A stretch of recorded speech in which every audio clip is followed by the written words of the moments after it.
Monotype. Welcome to Creative Characters from Monotype, the show where we meet the people working at the intersection of type and everyday life.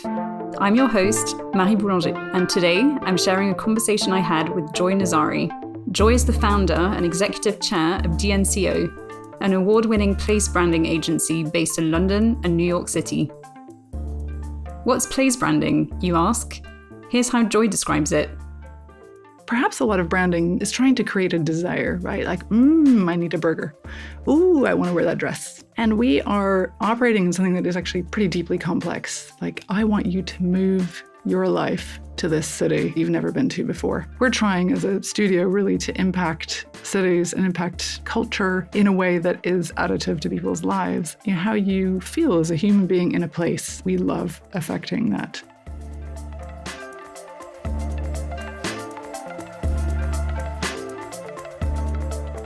My colleague, Carl Unger, is here to preview this episode with me. How's it going, Carl?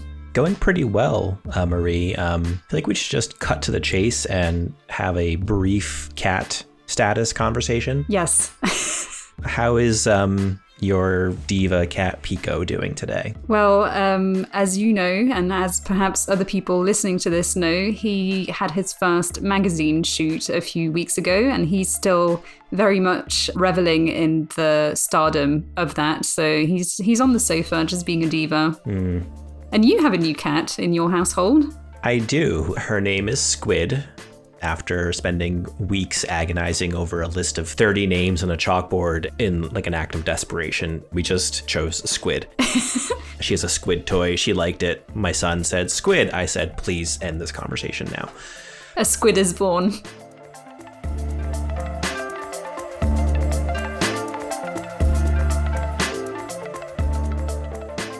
What really struck you about this conversation with Joy? I really enjoyed chatting to Joy, and I'm not just saying it, I truly mean it. First of all, we were able to record in person in a studio, which does make things, more personal and more intimate. I think that's why I was really able to kind of experience just how much aura she has and how much her presence was incredible. I think what I loved the most was how open to risk she had been in her career. I'm quite the opposite. I'm an anxious person. And I think that was really inspiring personally. So I'm really grateful to her. Yeah, you were talking earlier about some of the courage she displayed in the various stages of her career and the risks she was willing to take. And I think that's a really great touch point for our listeners to tune into. You also mentioned place branding. What are some of the places that Joy and her agency have branded?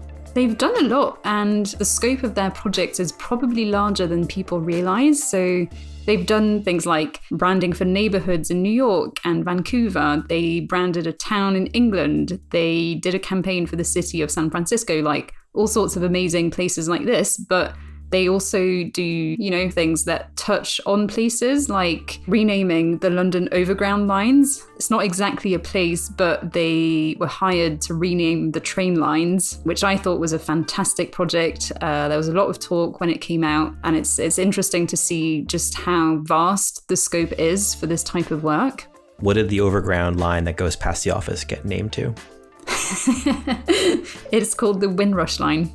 Oh, and it sounds like a rush of wind every time it goes by. So yeah, you can see it and hear it from the Shoreditch office. So beyond risk-taking and place branding, what would you hope our listeners take away from this episode? I think Joy was really generous in sharing her experiences of handling discomfort while doing creative work. There's some really interesting examples of that in what she shared with me. Also, really interesting take on leadership and mentoring. I think for, any early careers creatives listening, there's a lot of golden advice in there. And even for more senior creatives, actually, on how to position yourself as a mentor and how to help people. And a more personal thing that I really liked as well, we spoke about her home because, she's been designing and branding all these crazy places and big areas, neighborhoods and towns, but what do you do with your own place, with your own home? And she spoke about designing her home to give her energy, not drain her energy. And I thought that was really interesting. Well, Marie, I'm sure everyone is excited to hear from Joy. I am personally excited to have you back on the podcast. It's been far too long. It has. And I'm sure Pico thinks he should be the star of the podcast, but unfortunately, cats can't talk. So with that, why don't we turn it over to you and Joy, and hope everyone enjoys the conversation.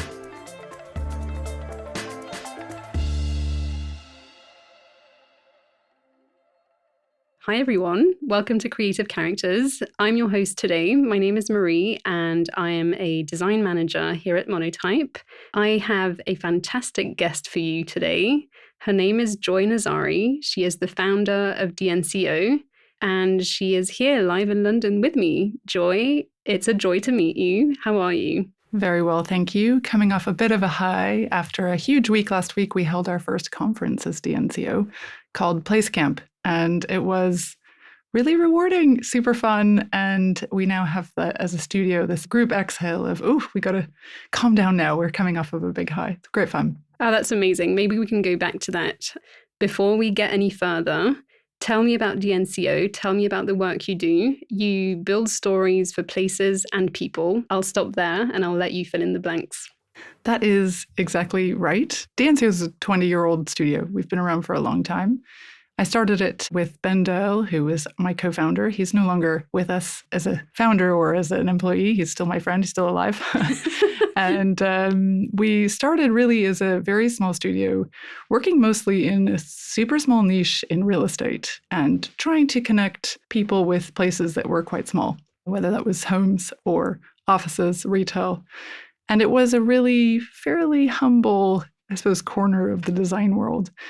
But over the years, we just got interested in other things and bigger things and said, how can we lily pad our way over to the cultural world or into wayfinding, or can we brand a city? That would be a really cool thing to do. And so we have spent 20 years really navigating ourselves into new and interesting places, literally places. I think as a group of people, that's really what animates us, gets us quite excited.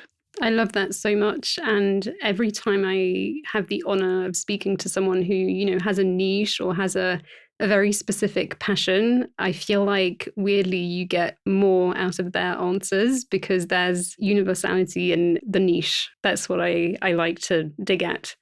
So hopefully in this episode, we will try to explore how you build those brands and experiences, also your way of seeing the world. And I think to get started, we're going to go way back. Great. So you said the studio is about 20 years old. Let's start before then. So you actually began your career in a completely different space in economics and investment banking. Can you tell us a bit more about that and how that kind of launched your career? Absolutely. So I think it's important to say I was studying at a time my mother was working at Landor. So I had this backdrop in my upbringing, which was the branding world. I never really looked at it sort of from the perspective of my mother and thought, I could do that. I always really wanted to go into business. I was just interested in business generically.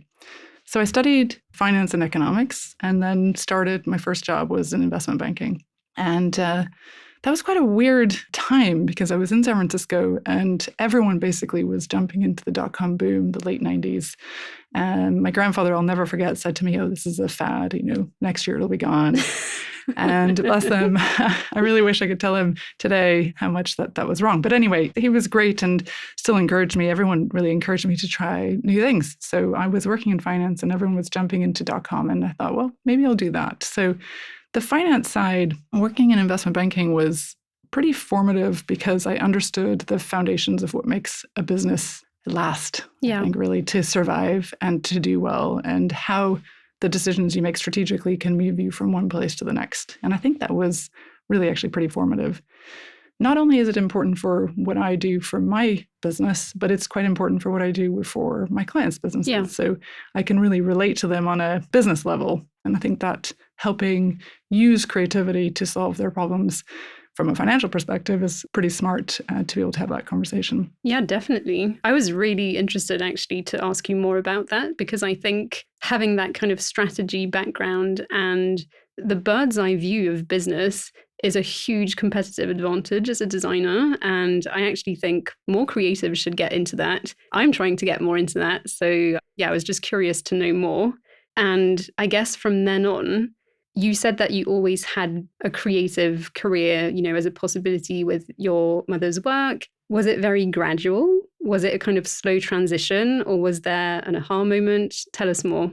I wish I could say it was in any way calculated. I think a lot of it was luck and circumstance and adding 1 + 1 and saying those two things could equal, 5 over here. It was a bit of a funny journey. So I jumped into the .com world. I started working in tech. And then San Francisco was a bit of a weird place during the tech boom. And so I tried to get recruited for another business anywhere else but San Francisco. And it ended up taking me to London. Oh, wow. So already the big jump. So that was an adventure. I was 24 and I thought, oh, great, let's go to London for try and start up this London office of this really well-funded and financed American startup. That was September 15th of 2000. So literally we've just crossed 25 years. And by February, the bubble was basically bursting. And they said, retrench to California, come back, and we're just going to be here. We're going to close down our foreign offices. And I sort of looked around and thought, well, actually, London is super cool. I'm going to stay. So I called my parents and said, I'm not coming back. I'm going to find a new job, which was a huge risk and the kind of thing you do at 24. And looking back, I think, gosh, I have no idea how I thought that was going to be okay. But I didn't have any time to waste because I didn't have money. I had like a month's salary and I had to find a new job. And I found a new job basically starting up a little software subsidiary for an architectural visualization company. So that's the route into basically the built environment architecture places idea that I'm in now. It comes all the way back from that bit of origin. So tech and design coming together in that business. After starting this little software company for Alan Davidson of Hayes Davidson, he then said to me, I've got this ailing design business here. Why don't you pair up with Ben and see if you guys can make that better? And we did. And we had a great time. And we really became very good friends. And he was raising a family and I was footloose and fancy free. And eventually we tried to buy that business out. In fact, we were buying that business out of the Hayes Davidson ownership. And then we had a couple of beers, as he did. And we just decided we were buying ourselves. And that didn't really seem to make very much sense. And so we just said, well, what does it cost for us to just start up in what was at the time my boyfriend's living room? And that was the birth of DNCO. So kind of went from finance into tech into the architecture sphere, doing a bit of technology and design. So we did that for 4 years there. And then we started DNCO with actually very little, I suppose, anything other than, my strategic brain and Ben's very, very strong creativity. He was a tremendous creative. And we went from there. We just built from there.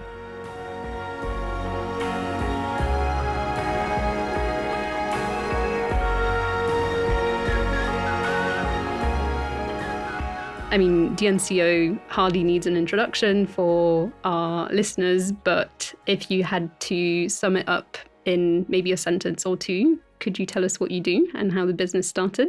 Absolutely. So as I started to say earlier, we started in this sort of kooky corner of the design world, not very sexy, honestly. People are like, oh, I don't know about real estate. And that grew and developed. So I'd say now the areas that we're very excited about are city branding, cultural branding. I think for me, the thing that's super fascinating is perhaps a lot of branding is trying to create a desire, right? Like, I need a burger. Ooh, I want to wear that dress. And we are operating in something that is actually pretty deeply complex. Like, I want you to move your life to this city that you've never been to before. Or I want you to move your whole business here for the next 20 years. These are really big decisions we're trying to shift in people's minds. And I am really fascinated by that. I'm really interested in what the psychology is, the human condition is, what are the areas that we can try and help and improve people.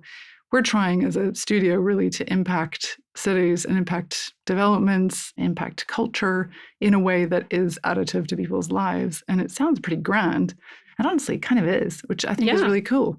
Some people say, I don't know about your kooky area, Joy. Like, I'm going to stick to my lane. I'm like, you stick to your lane, because this lane is, we're really fascinated by it. And the people who work in the studio, a lot of them have like geography backgrounds, and they studied geography first and then went into design. And so they have this interest in places in the built environment and architecture, in wayfinding and how you move around and travel, a lot of travel, hospitality, these areas that are all about how you feel as a human being in a place. We love affecting that.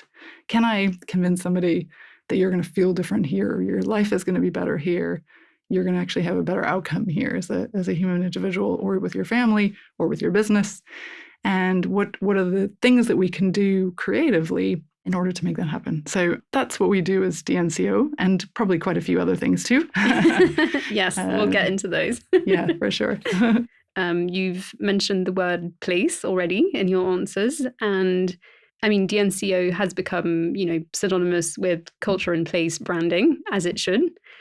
I'm interested in that word place. What does the word place mean to you beyond a location? What is a place? I love that question. I'm pretty proud. We've done a bit of research. We're pretty sure we're the first agency that used the word place. Everyone else was using built environment, or real estate, or architecture, destination marketing, all these like weird expressions. And I just felt very strongly at the time, and my colleagues felt very strongly, you don't go to a real estate. You don't buy a real estate. It's just not a word we use. It's place. And I think place just has a narrative to it. So as soon as you're like, this is my place, this is your place, have you gone to that cool place? Have you seen that new place? Place starts to imbue, there's a value there beyond it's just a bunch of bricks that have 6 walls, and you can decide to pay some money and reside there, or put your business in there, or whatever it could be. So I think place starts to hint towards there is actually a value set, a belief system, a belonging system that is, for me, the very nature and beginning of what you would have for a brand. That is brand. That story is really where your brand is. So when it becomes a place as opposed to just another location, there's something there that we can build on. And there's something there we can improve. We can say to our clients, like your placeness is, or you've got placelessness problems. So, what a tongue twister. Yeah. So how do we start to add some placeness? What is the there in the place that makes people excited and moved and motivated, and to feel a sense of belonging, or to feel a better human condition than perhaps they have had before? Oh, I love that so much. I'm glad I asked. Thank you. Why were you attracted to place branding in the first place?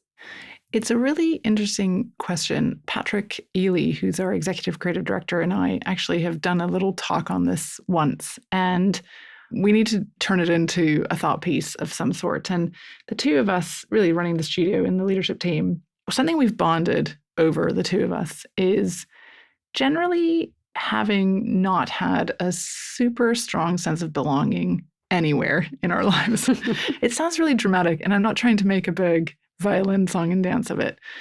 To sort of quickly say my side of the story, so I was born in Brazil, but my parents were from Argentina. When I was 6, we moved to California. So in America, I was definitely a foreigner. When I was 24, I moved to the UK and was like, I'm a South American. People were like, well, no, you're not. You're an American. So for the first time, I was like called an American at age 24. And then I was like, I didn't study design, but I run a branding agency, and I work in real estate, and I'm a woman. Like, there's all these different things where, I mean, anywhere I could just genuinely not fit in a box or fit a box, I was that. So this sense of belonging generally, I think, has been a theme I've been very interested in. And actually, gosh, it's never been more topical, right? It's really very political now, and it's never been more topical. Patrick, in his own way, has had a very similar story. And we were preparing a talk together once, and we just were like, gosh, we both have this interesting connection to belonging. And how do you create a sense of belonging for people? How can they feel a sense of belonging? And what can you do to make people say, I belong there? That's my place. That's my spiritual home. I want that as my whatever. I want to hang out there. I want to visit there. I want to take my family there. I want to live there. I want to work there. Whatever it is, I want a piece of it. So I love that, having been an outsider really most of my life and still 25 years in the UK, a black cab driver would still say to me, how long you in town, love.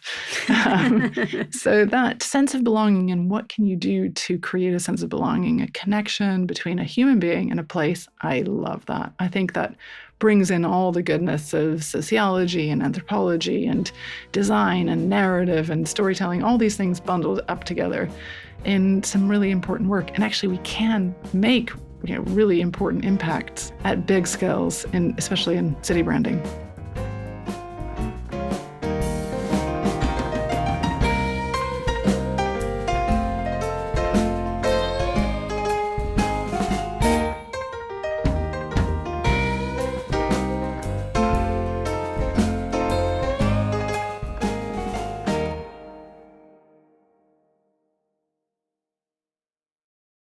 You have said in the past that branding can make architecture more livable. I guess you've kind of answered this already, but I'm, again, keen to get more detail from you. Do you think that narrative, or I guess brand strategy, can it change the way that buildings, cities, and places are designed and experienced? Definitely. So our best projects actually happen when we're involved very early on. So we would say the worst projects are where something is finished and they're like, could you just badge this for us and create some marketing materials? And we're like, sure, no problem. We can probably do that sometimes. But really, the best projects are when we're pulled in at the very beginning and they're before the architecture is even done. And it's like the size of the thing has to be something like this in order for it to work economically. Okay, fine. But they start to ask, we think this is our audience. We think this is the mix of things that we're going to create.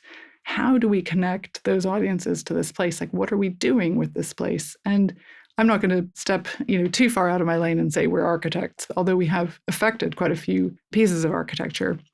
But the interesting thing is to be able to say the way you talk about this place will bring a particular community together. And that community is not served anywhere else. So you have a really interesting thing that you're creating, which is good for the world and good for those people and good for your architecture because you're going to fill it up. And economically, that's going to work for you.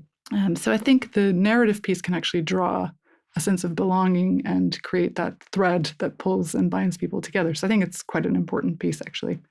A lot of places have no narrative, and that's fine. They have no brand even, and that's totally fine too. In fact, I would say there are plenty of places that have a brand that haven't been created. They just exist in your head as I understand what the narrative of that place is. I understand that place is, we're kind of in one right now in East London. The Old Street, there is a whole tribe around Old Street. No one's needed to brand it for people to understand it. But what I like and I'm interested in is that you can actually, if you are trying to create a place, a new place, you can actually start to imbue it with some sense of identity that will then make it more than just a place that you can, for X dollars per square foot or pounds per square foot, you can then hire it or buy it. It's just something a little bit more meaningful.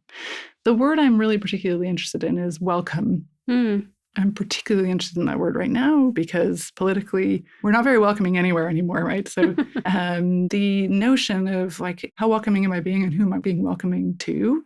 Who am I inviting in? And is it an invitation or is it just an open door? Starting to think about it that way, I think is quite interesting. I love the word welcome. And, everybody welcome, maybe. The world has moved on quite a lot, even in the 20 years I've been in this country, 25 years I've been in this country. So Broadgate, not far from where we're sitting now, was the sort of Gordon Gekko finance center of London. Yeah. Still is, very, very financial center of London. 20 years ago, 25 years ago, there were signs on the grass which said, do not walk on the grass. And that kind of gave you a really good indication of what that place, like the meanings and values of that place. And it's really changed now. Now they would probably put signs up saying, sit on the grass, take your shoes off, take your socks off. They're trying very hard. We had the great fortune of actually effecting that rebrand for British Land. And that was a great project to be able to take something and kind of dismantle the unwelcoming nature of what Broadgate was. It was meant to be very buttoned up, very formal, very like, you're not allowed here unless you've got a pass. Now it's got much more permeability. They're trying to get people through. It's the red line is blurred with Spitalfields, and that welcome is very different now. So I think how you do that from a design perspective is really valuable to places. Yeah, absolutely. I was convinced before, but I'm even more convinced now. You said something that kind of stopped me in my tracks when you said, is it an invitation or is it an open door? Can you tell us more about a project that was an invitation that you were really proud of?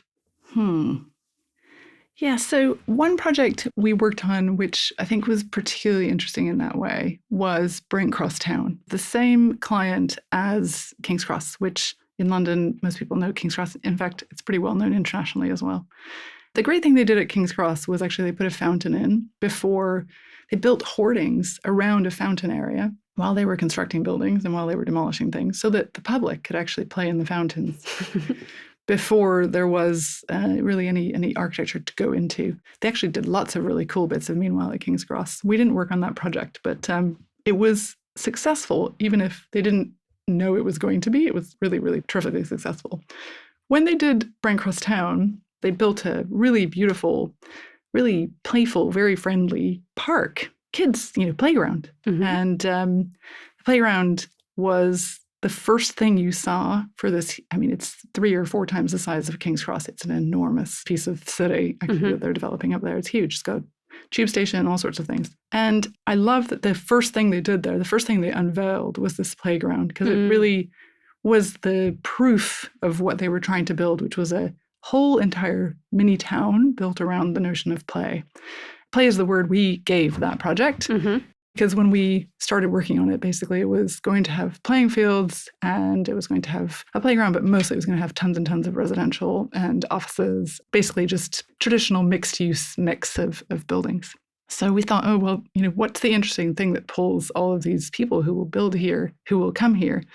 What pulls them all together is play. So even if you're old and retired and can't walk very far, you can go and sit by the playing fields and you can watch people, and that's part of being involved in play. You're watching play. That's good. It's healthy, really healthy. Kids learn through play. Adults, team bonding at work, play is really hugely important. I mean, even just going to the pub is play. And of course, normal play. So, playing tennis or playing football or whatever it could be, and playing in the playground, all of this sort of stitched together the story for Brent Cross Town. But what I really love is that they built a playground first to say, you're welcome, you're invited, come on in, the door's open. And that was really cute. So it wasn't like it had, you had to live there already. It was just for the local environment. And it was the proof of the brand before the brand was even rolled out, which was wonderful. Yeah, really embodying, I think, that core value and that red thread through the project, that word play. Is it something you had to convince them? Like, did you have to work hard to convince them, or were they receptive? Sometimes client conversations can be interesting in that way, where you see something that's obvious, that makes sense. And then when you present it, you can see that on the other side, it's not as clear cut. So I'm just curious to see if it was kind of immediately understood, or how was it received? That's a really great question. Actually, it's super relevant for that project. We went in really hard on play. We were sort of like, what we need is play. Like that was the line for us, was what we need is play. We did a film. We were like, this is the whole thing. The play is the whole thing. And I think they rightly had some sobering. They needed some sober messages that could be delivered to all sorts of different people to say, what we're building here is a whole new piece of city. It was called, incidentally, Brent Cross South. And we said, you just categorically can't be south of anything. Like, you're the town. So we convinced them to be a town. So I think they did push us. And, reflecting on that, I think at the time I was really quite frustrated. I was like, play is the thing. Like, we got to really be excited about play. We did end up with a line for Brent Cross Town, which I actually really love, which is a park town for future London, which was almost a little bit anodyne, sort of a park town. We're like, well, what is a park town? So that's quite good. We think that's, when people go, what does that even mean anyway? It's like, great, that's the beginning of a story, right? So a park town is a town that's built around a park, and that was definitely what they were doing. And then for future London was saying, we're doing something new, we're building something in a new way here. It's not the old way of building, we're building it in the modern, contemporary, multi-generational living and mixed use and vibrant and not like a dormitory town. So it was very smart. So we had, I think, the great playful messaging and what we need is play. But we also had an anchoring, Parktown for Future London. So I would say in that case, and I would say in every case, clients, they're never wrong. We have to listen really hard to what they say. Yeah. They do push quite hard on their views and their perspectives, but they're in it. And they're usually, by the time we come around, they usually have been involved in what they're doing for many, many years. So all those projects are deeply in collaboration with them. We have to reflect what they're doing and the investors that they speak to, the Of course. local governments that they have inevitably as collaborative parts of the business and organizations.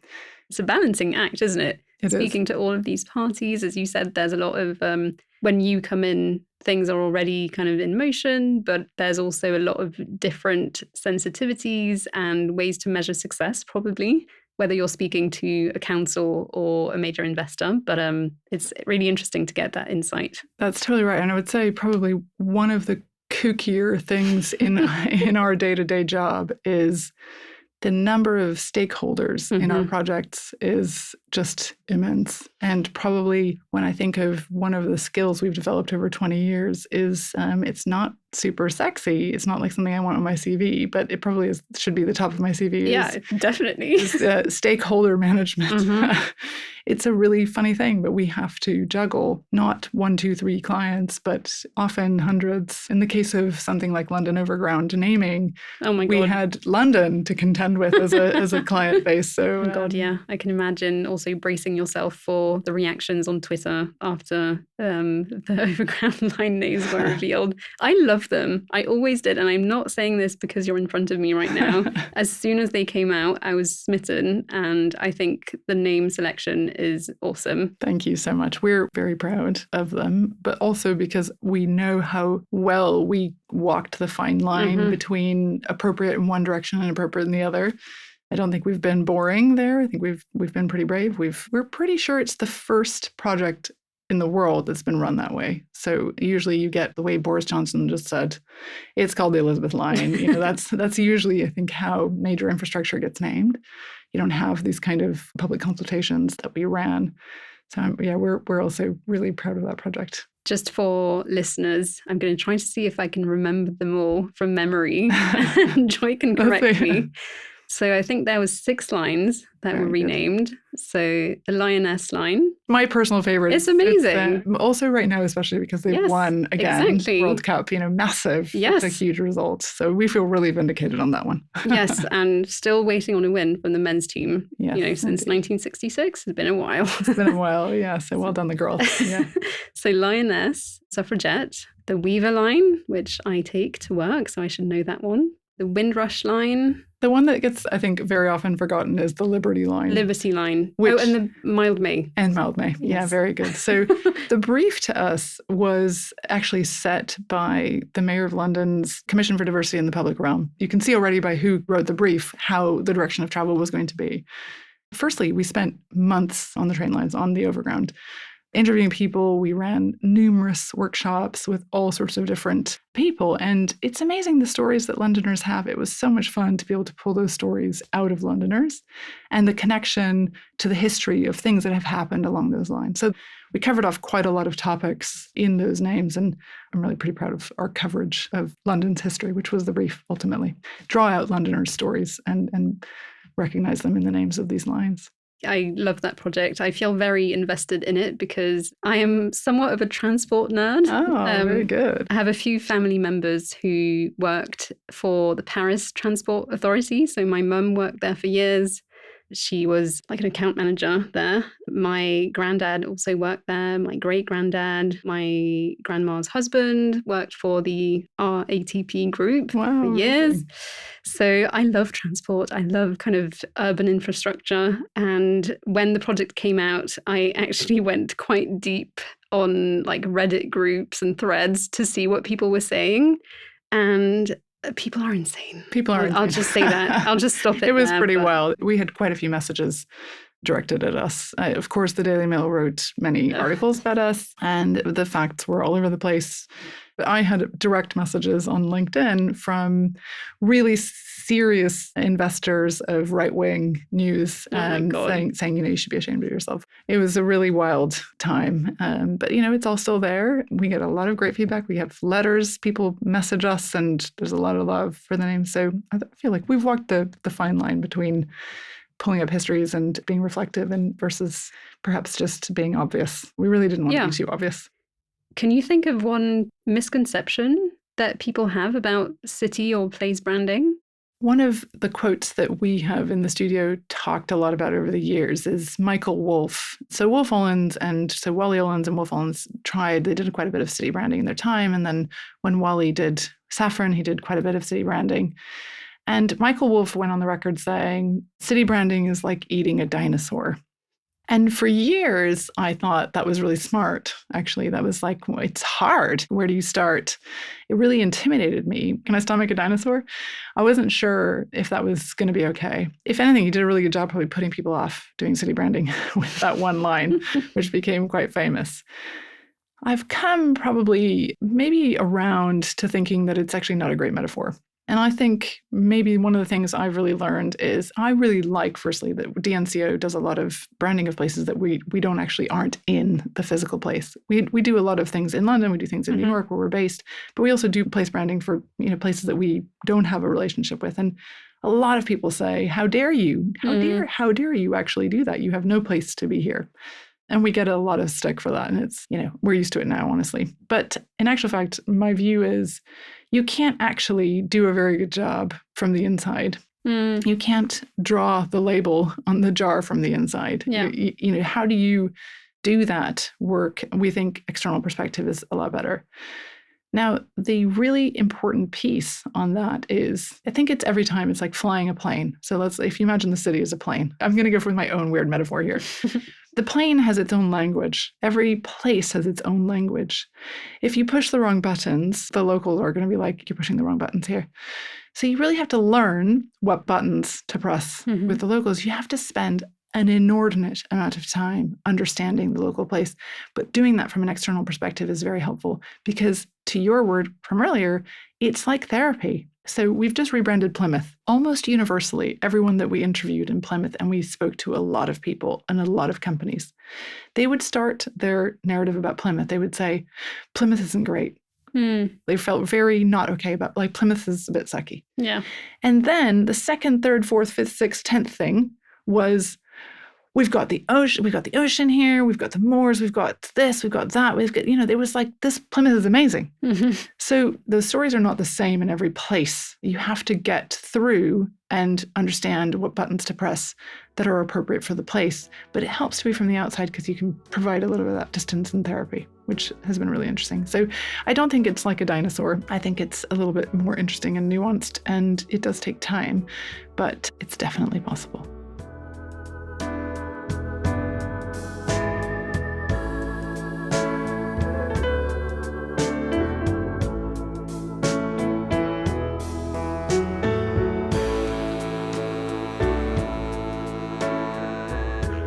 I would like to talk about something called showware. So showware began mid-pandemic. I think I'm just quoting you there from a previous interview. Born from DNCO's frustration with clients rebuilding tech tools again and again. So anything to add on showware and who it's for, what it is? Yeah, so showware is basically, it's a bit of efficiency that Tom van de Velde, who's our head of digital at DNCO, he said, we're building these apps for clients, and every time we do it, it takes us a year. And every time they ask us to update it, we have to actually open up the software, and we have to open up the code, and we have to update it, and it's like deeply tedious for them. And so he just made a really great observation that was like, we could probably serve our clients better if for ourselves we built a platform, and then when somebody needed an app, we could just spin it up really fast. And it was a smart, just bit of efficiency. So it wasn't meant to be a company. It was meant to be just an efficiency for DNCO, and that's what it was originally. And then it got good, and we were improving it. Oh no, this thing is great. Help. Help, this is looking kind of good. The way it works with a lot of our clients is they sort of share out and dole out the projects that they have. So some of our bigger clients would say, hey, I've got this project with you guys, and you have it on your software platform. but I've got this other project and I really would quite like to put it onto your software platform. And so we realized we needed to figure out a way for them to be able to license it. And so the product became a product, and it was named Showware, which hilariously gets called Show Here as well. And the clients always say, oh, which one is it? Is it Showware or Show Here? And you sort of think, gosh, branding agency named it. Oh, golly. And then basically what went from an efficiency for DNCO, it kind of started to take on a mind of its own. And we have loads of competitors, agencies who come into our studio to be trained on how to use Showware for clients that they have that are our clients too, sometimes, and sometimes not even. This is one of my favorite things, actually. We are making friendships with competitor agencies. Yeah. And we're inviting them, because I'm a bit of a weirdo this way. I love to have competitors in. And I don't think you're weird. I think you're just American. It's a very American thing. Americans are fiercely competitive. They're like, that'd be really sweet to your face, but they absolutely want to smash you to pieces when it comes to winning. I just realized, we don't have these opportunities really to be together. And it's like, really want people to be successful on the Showware platform. So we invest our time to train people really well. And we're like, this is how we would use it, for this piece of architecture that you're communicating. And yeah, we've made really great friends. It's funny. It's weird. We threw a party when we moved into our new studio, and we invited all of our Showware agency clients. And they all kind of found each other and huddled in the corner. And they were like, what are we actually doing in this? We're in DNCO's office. This is super weird. And so anyway, after a few beers, we're all having a great time. So if that's one of the weirder outcomes that's come out of starting Showware, it's one of my favorite. We're meeting businesses that we don't have as clients, and we're meeting agencies who are competitors and becoming our friends. I love that. I think that's really cool. Yeah, amazing. I mean, collaboration over competition, right? Oh, totally. Always. So much fun. Yeah. And then also you end up learning from each other and sharing, experiences and things. And yeah, nothing but goods come out of it. It's been really fun. Have you found it different to lead a kind of, can I call it a tech platform? Yeah, totally. Is it what it is? Yeah, it really is. Yeah. Have you found it different to lead a tech platform versus a kind of creative agency? Any difference in pace, in vibe? I mean, 100%. It couldn't be more different, I think, really. The Showware side of the business is run on an agile/Scrum methodology, and we're pretty rigorous on that. So we have a roadmap that we groom, and then we run sprints, and it's really very techno-smart in the way it's done. And I love that. I really enjoy every 2 weeks we get together, we review what's been made, we clap at each other's sort of successes, and it's very software company in that way. I wish creative could be that boxed up. We, of course, have a methodology. We, of course, run it rigorously, but creative is just totally more messy. Mm-hmm. Sometimes you find the answer in 5 minutes, and sometimes you find the answer 5 months later. Or sometimes your 5-minute answer that you thought was great, 5 months later looks like crap. Creative is, I think, a little bit messier. And sometimes you just have to go through loads of pain before you can have a great result. And the tech side just feels so tidy and rigorous. And of course, we've got customer service to deal with in between. And, my thingy doesn't work. And, there's no internet or whatever might happen. Provides a messiness, but actually tech is logic-based. And there's none of the touchy-feely emotional side that you absolutely have in branding. So I would say, yes, they're very different. In a way, I go to the Showware meetings to feel a real sense of simplicity in how we run things. Cleansing your soul. Yes, a little bit. Yeah, exactly. And actually, we try to cross-feed the two things between each other. They're not completely hermetically sealed from each other. We all work together in the same space, and that's really quite important to understand and cross-feed. And it provides something that most design agencies don't usually have, which is recurring revenue. So on April 1st, when our financial year starts, the Showware numbers are 70% met already because of recurring revenues and the way they work. And that's really helpful for a design business. It's almost like you've had a kind of a full circle moment, really. If I think back to what you said earlier about your career start, your studies, and even just the way that your brain works and what you need. It's almost like you created a pocket of something you needed within your own business, which is amazing. And it also services your clients. I want to jump in really big and fast here and say I did absolutely not do that on my own. So we have a really great team of different people who've led that product. But perhaps if I had any role, it was just the small role to say, this could be a business. And Yeah. I love that. That's my probably favorite role. And I've done it in various areas of, like a conference last week. That was probably a bit of my madness. But in other areas, it's just like, the team said we should do a book. Let's do an Also Like Her book. And I was like, let's do the Also Like Her book and start a publishing business. I really love finding a thing that the team is passionate about and then saying, hey, we can probably turn that into a business. Similarly, for the cultural sector, the team was like, we just want to do cultural work. Let's get cultural work. And I was like, okay, let's make that intelligently part of our business. Wayfinding is a huge part of our business now. In fact, we're working on, I don't know how many of them I can talk about, but we're working on some really amazing wayfinding briefs across London in the cultural sector right now that are really very, very cool. Those things were all the team saying, I want to do some wayfinding. Let's find a wayfinding job. And then you get one little wayfinding job and take that into the next opportunity and say, we've done wayfinding. And sort of you get a second wayfinding job, and then 2 turns into 4, turns into 6. And that's the bit of the job that I really love, is how you can take a few things, put them together. And it's sort of like the start of a portfolio. We sort of say, hey, we can do some business out of that. I love that. I think that's fun. It is fun. I guess it kind of speaks to how you embody leadership as well. And I think leaders can see their role as something very different depending on who they are, what they want to do.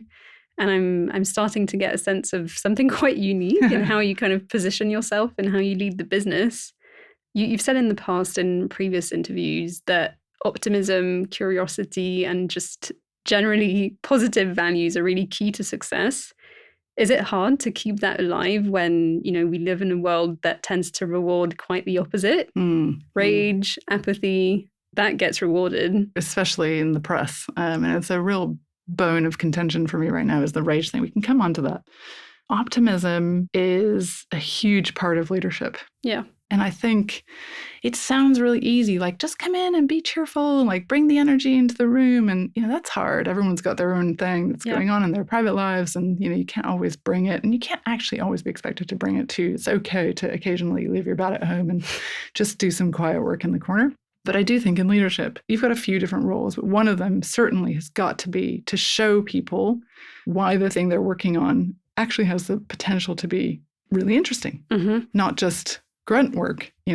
What you're doing here is leading to this for us, or it's creating this, or look at the potential. And if I think about some of the D&AD awards that we've had in the studio, they are really pretty just humble things that someone just was like, I can make something really cool out of this. I like that. I like the challenge of taking something that should maybe just be mundane and saying, could we do something really great here? And that's optimism for me. Optimism is fighting the this is just a real estate, or I'm doing a boring PowerPoint presentation for someone who just doesn't care about the design at all.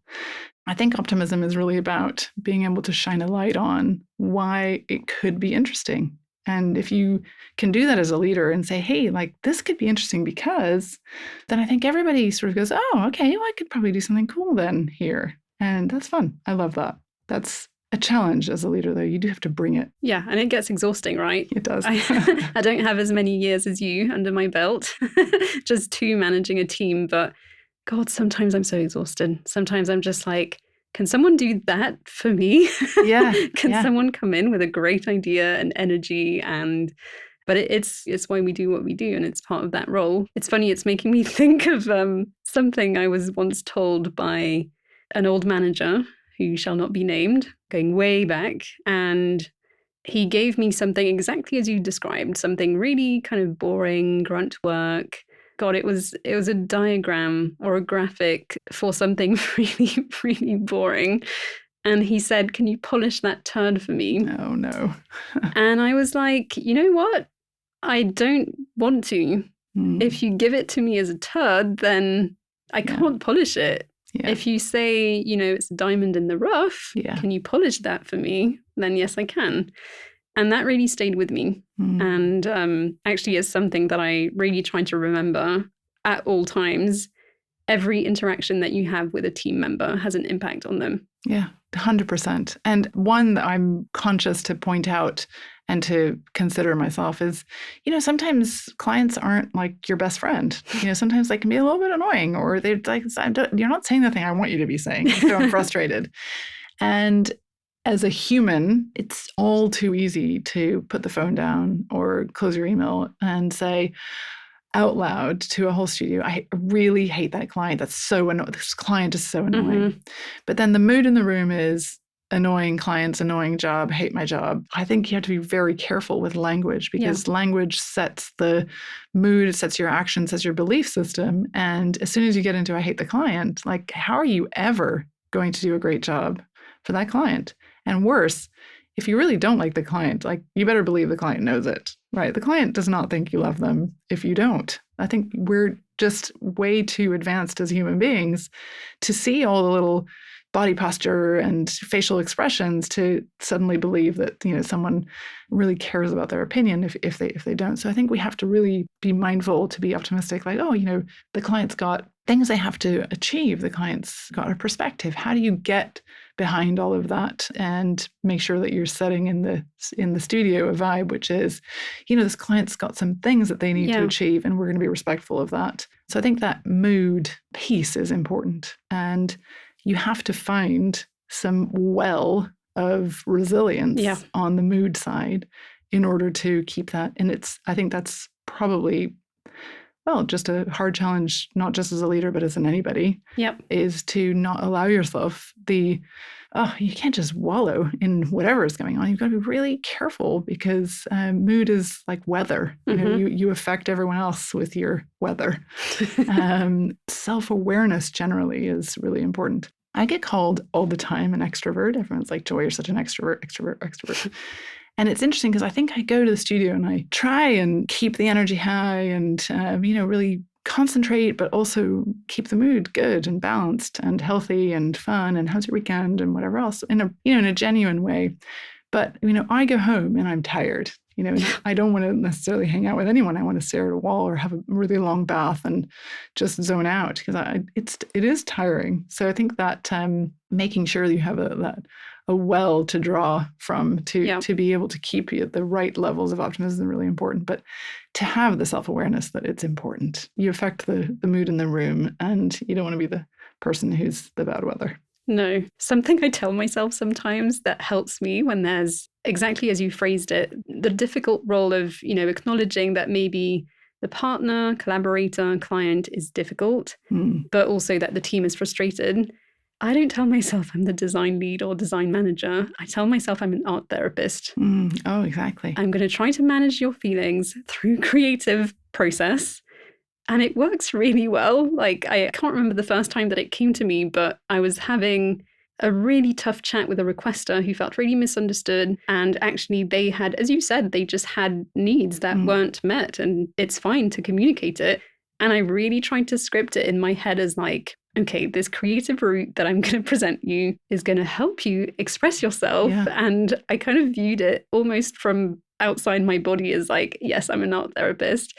And it's a script I go back to, and it really helps me, because it also helps me to kind of separate myself from that process. I love that. It's almost like, I can be a therapist today and then I'm someone else when I get home. So just sharing, because you do have to come up with strategies, definitely. Definitely. Well, I think therapy generally is so much of what we do at DNCO as a business. One of my big pieces of advice would be, in moments of pain, where anything's a pain, a product's a pain or the client's a pain, Showware was born out of our clients saying, gee, really? It's going to take you 6 months to build this for us, or a year to build this for us? Like, it came out of a pain point. And instead of viewing that moment of pain as avoid, like we're pretty good at avoiding pain as human beings. Like, we don't want to feel pain, and so we push it away. But actually, I think in our creative world, when you feel pain, a client's pain or a process pain, when something sucks, like, you need to lean into that, because that's where your creativity is going to be best served. Go in to the gangrene, get all messy, roll around in the mud and say, what is going on here? Why is this painful? Like, one of my favorite things to do is when everyone's tense and it's not good, like, to get everyone in the room and go, let's just figure out why this hurts so much right now, because that's where our creativity is going to be best served. People who push stuff away probably aren't very creative, us in the creative world, like we have the full propensity to solve problems when there's pain. And when everyone's feeling a bit of like, angst, it's like actually pull closer to the thing that's being painful, because that's where our creativity is going to solve problems. It's great. Like, get in there. Is that something that you've used while mentoring people as well? Like, as you kind of focus on the more career development part of leadership? I'm not sure I push them towards the pain. Maybe not pain, but let's say discomfort. I do think it's important to get comfortable with discomfort, because learning happens in discomfort, right? I mean, it's like every 5 minutes I get an Instagram saying the gap between not knowing something and knowing something is frustration, right? So frustration is a useful indicator of something new is happening here. So if you're learning something, we should celebrate that, and we should acknowledge that frustration sometimes means you're breaking through something good.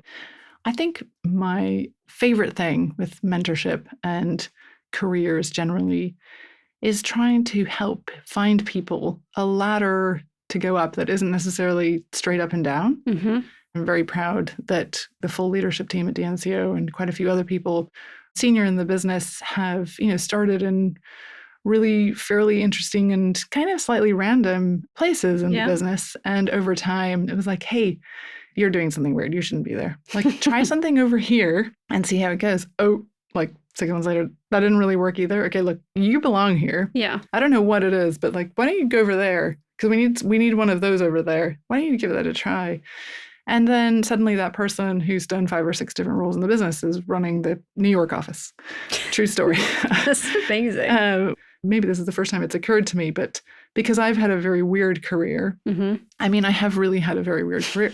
I've done a lot of different things. I don't feel discomfort in taking someone who was maybe on like a design track and then saying, you're really good at this thing over here, and why don't you try that? Or, hey, like, you've done 3 wayfinding projects. What about maybe one day you'll be like the, wayfinding design director, and you just take all those jobs. And that's, again, like true story happening in the studio. So I really enjoy trying to help people find the thing that they're just going to be like the expert at. I'm a huge fan of expertise. And if people can own a thing that they're expert at, I want to find that for them. I think that's fun. I love that. That's the bit of mentorship I really enjoy. Like, let me help you find a place that makes you really proud of what you do.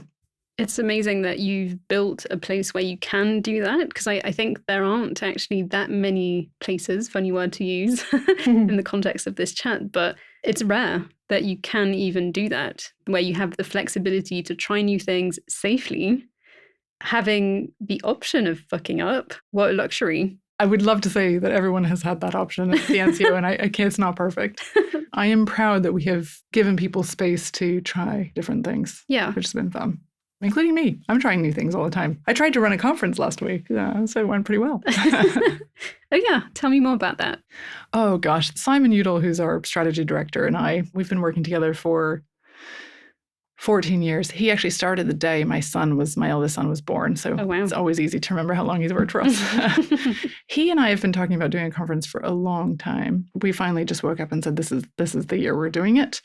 And we put it together in 3 months, which was, I think, pretty quick. And we kept it very small. We kept it invitation only, very high level attendees from the different organizations they were part of. And it was awesome. We had tremendous speakers. Gosh, I was pretty humbled by the yeses that we got from people who spoke on the day. So you'll know James Greenfield, who's the founder of Koto. He was a speaker. He doesn't work in place branding, which was really additive for the people in the room to have a sort of different type of branding voice. We had the woman who runs brand and marketing for London and Partners, and you might not know them, but they are the organization that actually markets London to the world. Oh, wow. Which is a pretty cool organization. And various other people who were just super interesting for the group to listen to. It was a full day, ran from 9 till 6. We had lunch together. It was in our building. It was just great. It was a really warm day. I enjoyed being in the crowd. So that was good. A great measure of success, I think.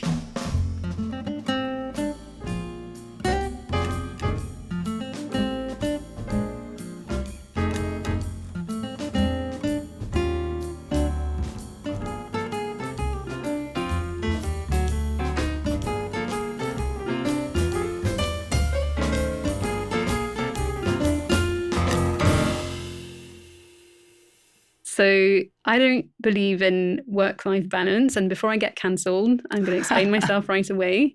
I don't believe in it because I don't think we have a work life and a life. We just have life. Everything bleeds into everything. You can't really leave work at home and you can't really leave life at home. And I would love to ask you more about your life in general.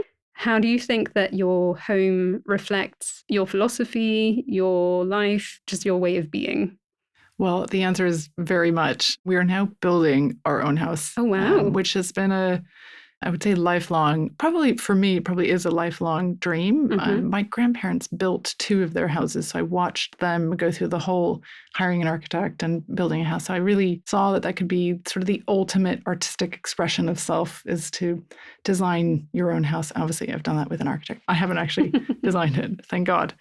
So my husband and I are in the middle of that. I'm not sure I really recommend it, by the way. It's filling me with a combined sense of massive self-loathing as well as creative expression, fulfillment. But it's interesting what you can do with building your own houses. You get to decide what things are important to you. Yeah. I think I give a lot of energy in London. Our house is in East Sussex. So I go into the countryside. Something like this thing happens on the train, my 45-minute train ride. I go from one person, I become another person. And so my house, it's really very much about nature and calm. And, it's not this retentive, minimal gallery. That's not the intention at all, but definitely a place that you can be with other people, but you can also be alone. You can read a book, you can have a bath. And the restorative side, I would say, is the brief. The brief is keep it restorative feeling, like home is a place to draw energy from. I've definitely drawn energy from home my whole life. I think it's really important. So prioritizing nature and creating a sense of calm and space to think, but also somewhere where you can be around your friends and enjoy a spaghetti bolognese is that's the vibe. Sounds dreamy. Thank you. Do you think that when you have a work life that is so purpose driven, it's very tied to the client's needs, it's very, it is trying to solve something specific, do you find it difficult to keep parts of yourself just for you? Not for the project, not for the brand, not for the team, not for the business, just for you? I definitely try to compartmentalize my life. And I feel like I really have to do that. Geography helps. There's London joy and there's East Sussex joy for sure. But everyone who closely works with me, would know that probably most of my kind of thoughts that I'm oh, this could be a solution to a thing we're working on, they happen at 3:00 in the morning. So as much as I'd like to say there's a bubble that happens in East Sussex and I go into that life bubble, to your point, Marie, I'd love to say that, but actually having that space is exactly where problem solving happens. So for me, the place where you aren't thinking about work, for me, inevitably is the place where work problems get resolved. Happens in galleries, happens in the middle of the theater, happens in a bath, happens in sleep. In a dream all the time. Happens in dreams all the time. Oh my goodness me. So, and actually, I spent a good portion of my 30s going to acupuncture to try and resolve sleeplessness. And then I just decided from one day to the next, I'm this is a gift. If I happen to have a night where I wake up at 3:00 in the morning because I'm thinking about something and I'm solving something and I come up with ideas, stop spanking yourself for this. This is fine. You can enjoy and be grateful to the universe that it sent you an idea at 3:00 in the morning and then go back to sleep. And if you fight it, you're just, increasing your stress, and that's not very good.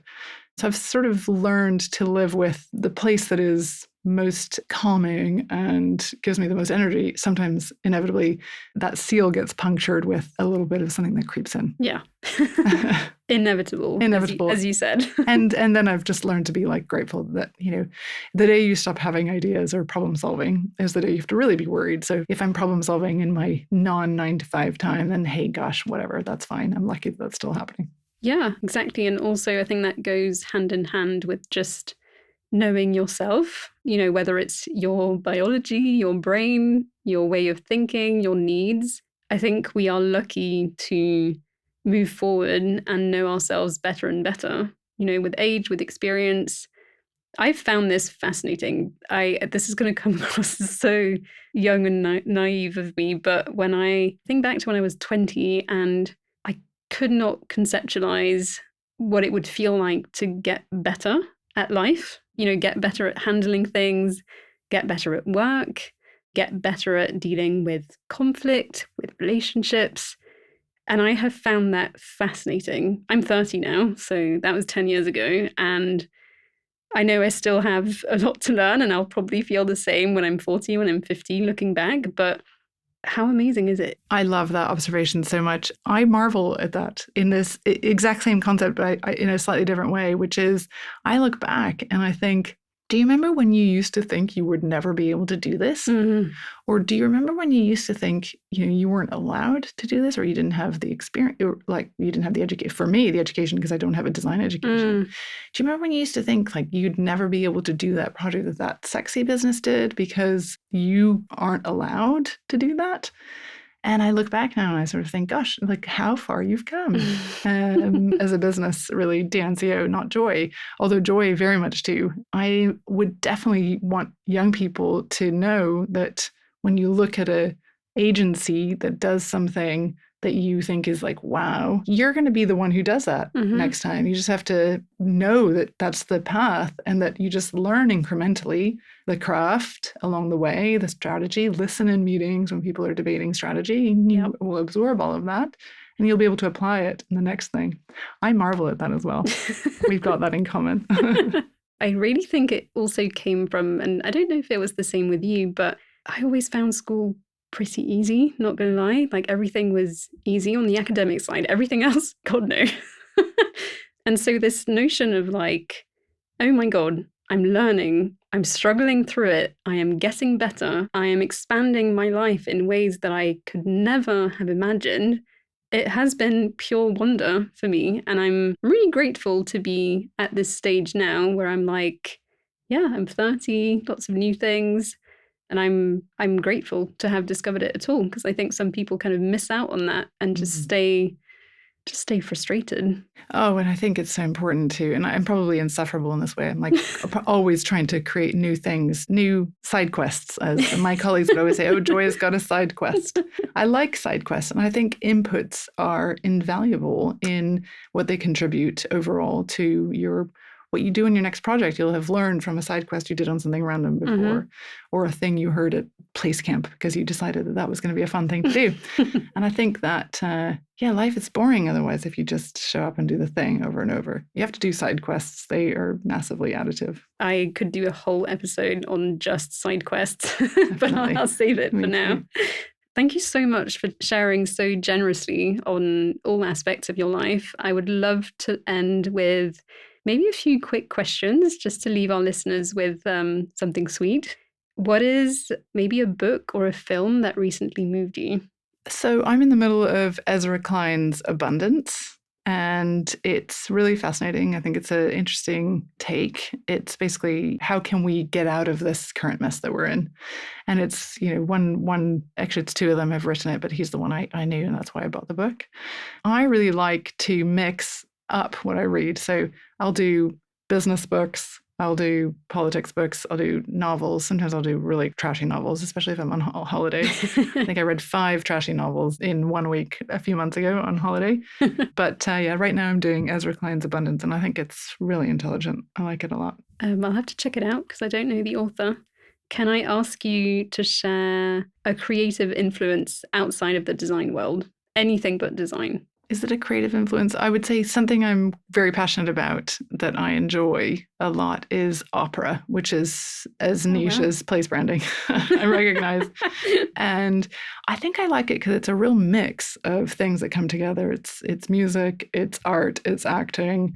The storylines are really wild and hilarious, actually, most of the time. And I really enjoy actually the clash that happens. It's amazing in opera how many amazing artists get involved, and the collaborative mix that you get in an opera is really interesting. So it's not one genre, it's many, and I enjoy that a lot. It's also really kooky.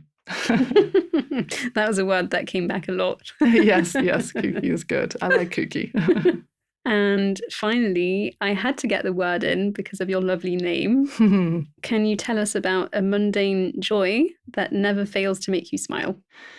I grew up with orchids. My parents were very fond of and collected unusual and many rare specimens of orchids. So I have that as part of my life. I enjoy having strange orchids, and they are fiendishly, most of them, unlike the sort of typical ones you can buy at the supermarket, they are fiendishly difficult to get to rebloom.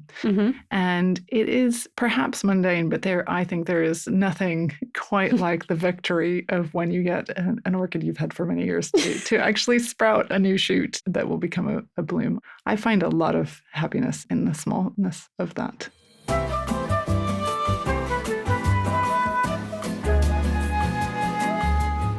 Well, thank you so much for sharing that on top of everything else. I loved chatting to you and I enjoyed your generosity in your words. Thanks again, Joy. Thank you. It's been a real pleasure.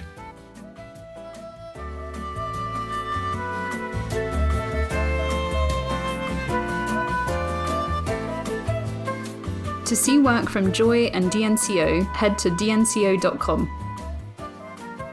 Thanks for listening. If you like our show, please subscribe, rate us, and share us with a friend. Creative Characters is brought to you by Monotype. It's produced by Christopher Olin and Mia Sullivan. We'll be back in a couple of weeks. Take care.